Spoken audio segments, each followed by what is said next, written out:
It is so hard to be a farmer. There's so much red tape and it costs so much to share what they are loving and producing. There's a whole series of problems with our top-down agricultural system. We've seen a lot of cuts, a lot of pullbacks.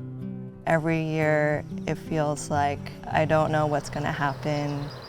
I grew up really connected to where all of my food was coming from. Our parents taught us farming as a way of living to be able to provide produce and food for ourselves and others.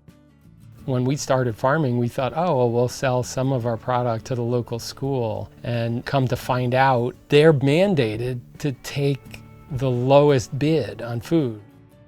More than half the stuff is coming from California. There are farms right here that could supply food to the hospital or to the school. I first got into farming through a bunch of mutual aid work that my friends and I were doing in the city.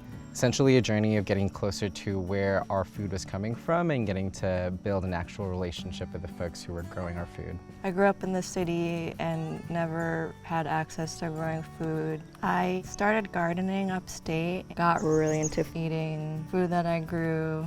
It really changed my life. That procurement minimum bid, or the lowest bid policy, totally kind of wipes out competition from farms like us. So that really would need to shift to allow folks to even consider, schools and institutional markets as an option or as a market strategy. Our local community is an agricultural community, and the fact that our schools have a hard time trying to feed students food from this place is absurd. The challenges that we face as a small farm organization, that we don't make the big institutional revenue type money. If we can just get a sliver of the industry or that particular market, that will open up more opportunities for us, such as purchasing power, like a refrigerated van or truck. If you are purchasing food, ag products at the lowest bid, something is getting taken advantage of. If it's not the land, it's people being taken advantage of, corners being cut.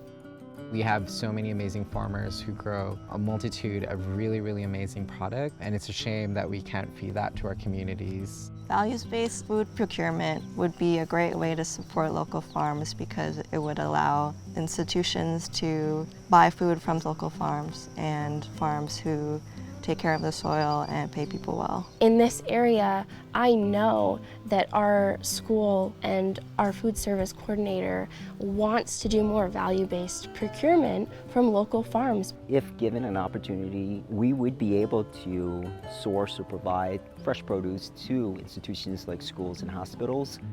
Value-based procurement is part of the future of institutions because we need to be thinking more about value and less about just the bottom line and the cheapest food possible. So why shouldn't an institute be able to buy the best product for who they're feeding? I mean, food is medicine. As farmers, we're not just growing food, we're also growing a community that is actually participating and shaping how our food gets to people, how it's grown, and who gets to access it. Food should be a basic right, not an obstacle to try to obtain. We're passing on, hopefully, a reciprocal relationship with the land. We're not just growing food, we're growing our community's future. We do this work to highlight the humanity in the food supply chain, trying to work with local institutions to change things and make our conditions better.